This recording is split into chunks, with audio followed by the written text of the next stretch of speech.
どうもよろしくお願いします。高倉和也です。ゴジラ怪獣の好きなところを語る動画、ゴジラ怪獣ここが好き。今回もよろしくお願いいたします。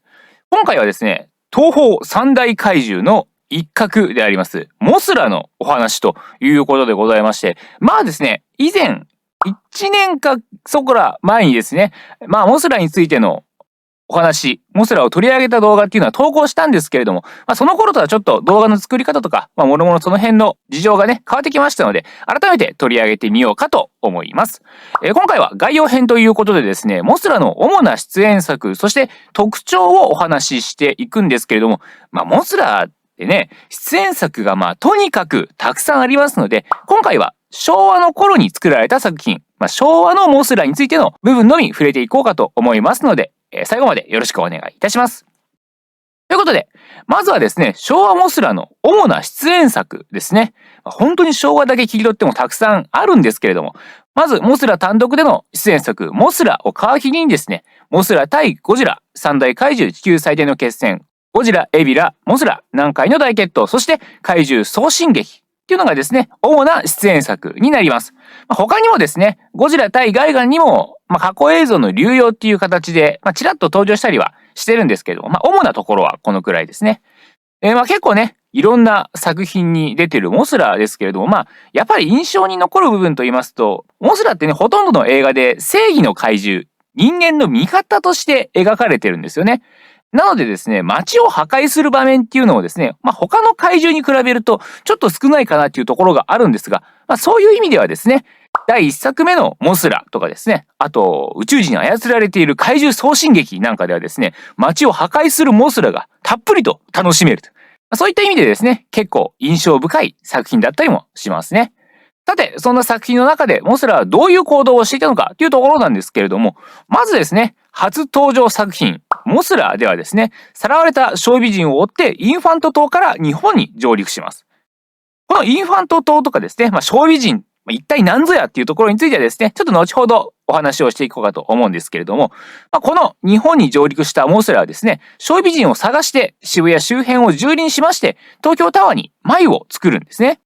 そして繭から孵化したモスラはアメリカがモデルになってますロリシカ国っていうところでさらに小美人を追って飛来しまして、でそこでも街を破壊するんですけども、小美人の無事を知ってインファントに帰っていくと、そういった行動、そういったことをしています。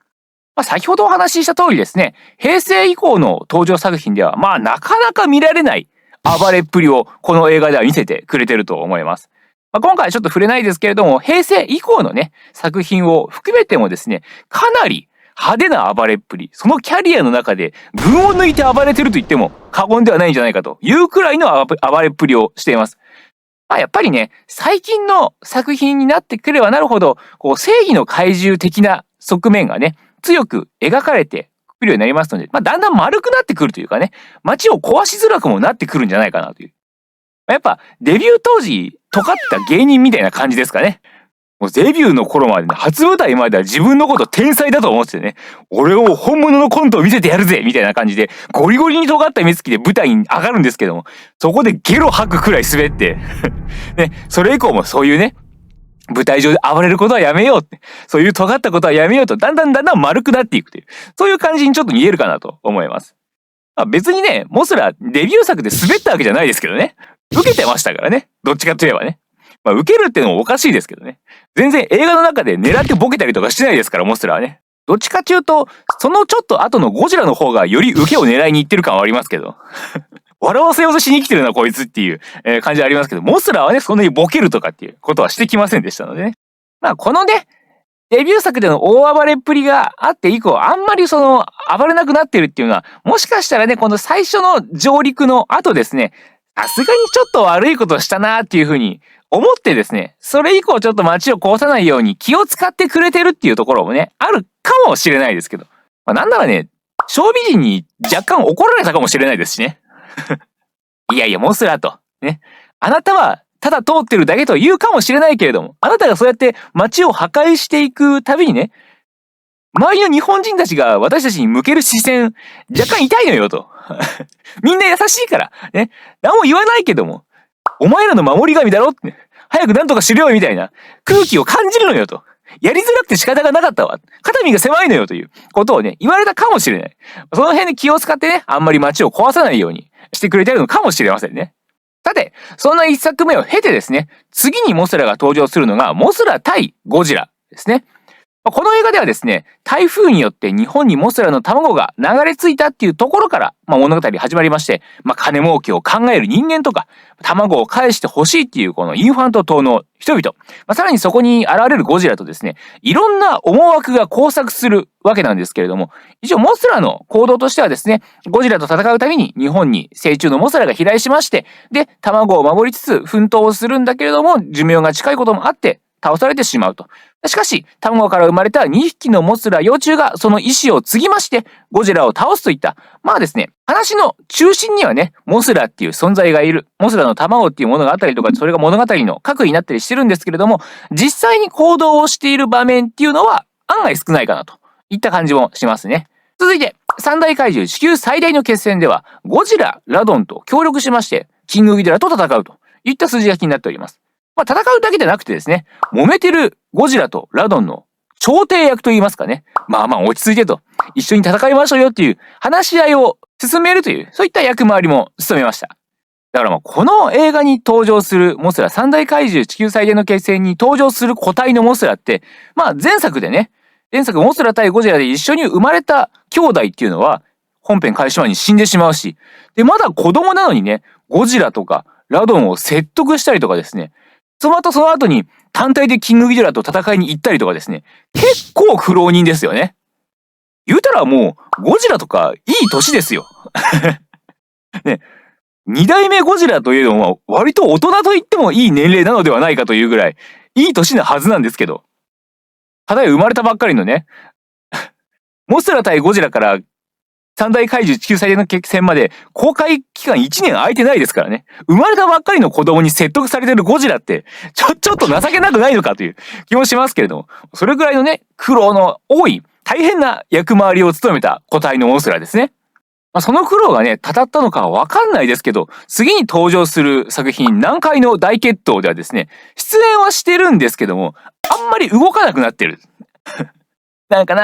疲れちゃったのかな、これまでの人生の苦労がたたって、体に結構ダメージもあったのかもしれませんが。なんというかね、もちろんその頃のモスラが、ね、三大怪獣の時のモスラが、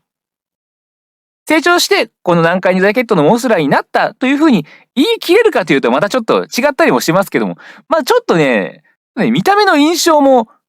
ちょっと老けて見えるというかね。やっぱりあの頃の大変さ、若い頃の苦労が顔に滲み出てるなという感じがしちゃうんですよね。この映画の劇中ではですね、物語の終盤にゴジラとちょっと小競り合いをした後に主人公たちとインファント島の人々を連れて映画の舞台レチ島から脱出するということをしているわけです。そしてですね、一応メインどころとしては最後の出演となる怪獣送信劇では敵宇宙人のキラー星人に操られて街を破壊するんですけれども、その後自我を取り戻して富士山麓でキングギドラと最終決戦をすると。でそこでクモンガと組んでね、糸を吐いたりとか、この戦いではですね、割とサポートに回っている印象が強いですね。この怪獣送信劇っていう映画はですね、近未来という時代設定のもとですね、怪獣ランドという小笠原諸島に作られた場所に怪獣たちが集まって暮らしているという、そういった設定になっております。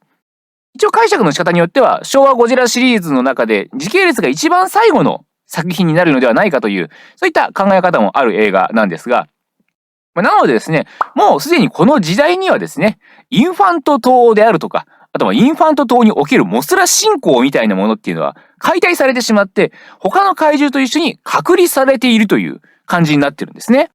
災害だとか戦争などの恐怖の象徴たる怪獣をですね、人間が管理するという、この世界ではですね、モスラ信仰という宗教すら存在しないという、そういった考え方もできるかなと。だからそういう意味ではですね、この映画、科学ディストピアっぽい匂いがしてですね、ちょっと怖いかなとも思いますね。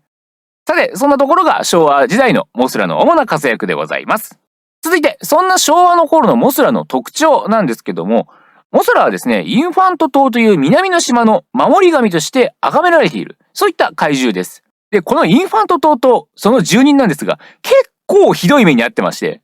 無人島と勘違いされて核実験場に使われたりとかですね、乗り込んできた外の人間に撃たれて殺されたりとか、あとは捕まって強制的に労働させられたりとかですね、守り神を厚く信仰してる割に結構ひどい目に遭ってる。全然ご利益がないじゃないかという。まあおそらくそんなんだから怪獣送信劇では信仰を失ってしまったのかと。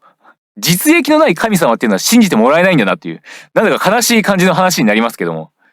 そしてそんなインファント島民であるとか、モスラと人間の間を取り持ってくれるのがですね、小美人と呼ばれる二人の小さな女性の妖精ですね。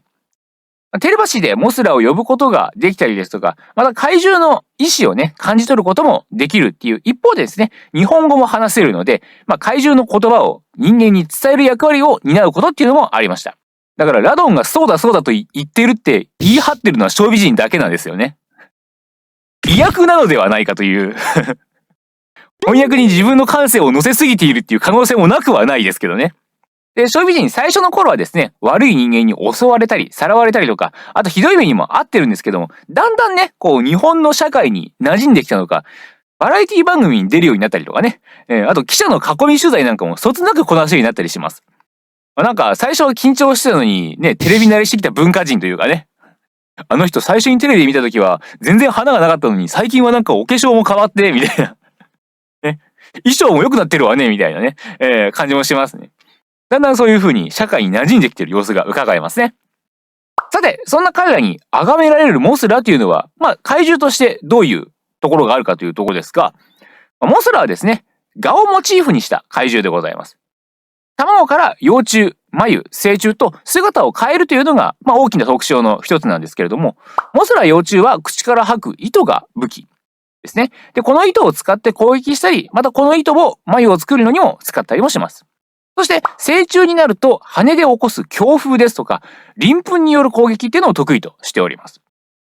この鱗粉攻撃っていうのはですね、モスラ対ゴジラにおいては命と引き換えの最後の手段として描かれてました。そして昭和の頃のモスラに限って言いますと、特にその巨大さっていうのが顕著かなと思いますね。幼虫の時点でですね、体長が最大180メートル。この時点でバーサスシリーズのゴジラよりでかいという、そんな体を誇ってるんですが、これが成虫になりますと、翼の端から端までの長さ、翼長がですね、250メートルにもなります。で、モスラ対ゴジラ、当時のゴジラの身長がですね、50メートルですから、自分の身長の5倍くらいの横幅がある相手と戦ったわけですよね。恐ろしいですよね。皆さん日常生活で前から自分の身長の5倍はある横幅を持った男が歩いてきたらどうしますか？まずそいつは人間なのかと。怪奇現象じゃないかというところをまず疑うと思うんですが、ゴジラもそんな心境だったかもしれませんね。全体的にね、怪獣の大きさが巨大になったバーサスシリーズのモスラでさえですね、翼長っていうのは175メートルなんですね。で、これは昭和の頃よりも小さいわけなんですよ。しかも、この頃のゴジラっていうのは身長100メートルありますから、バーサスシリーズの頃のゴジラは身長100メートルありますから、サイズの比率というかね、ゴジラとの体格差っていう意味で考えてもですね、昭和のモスラっていうのはかなり大きいんですよね。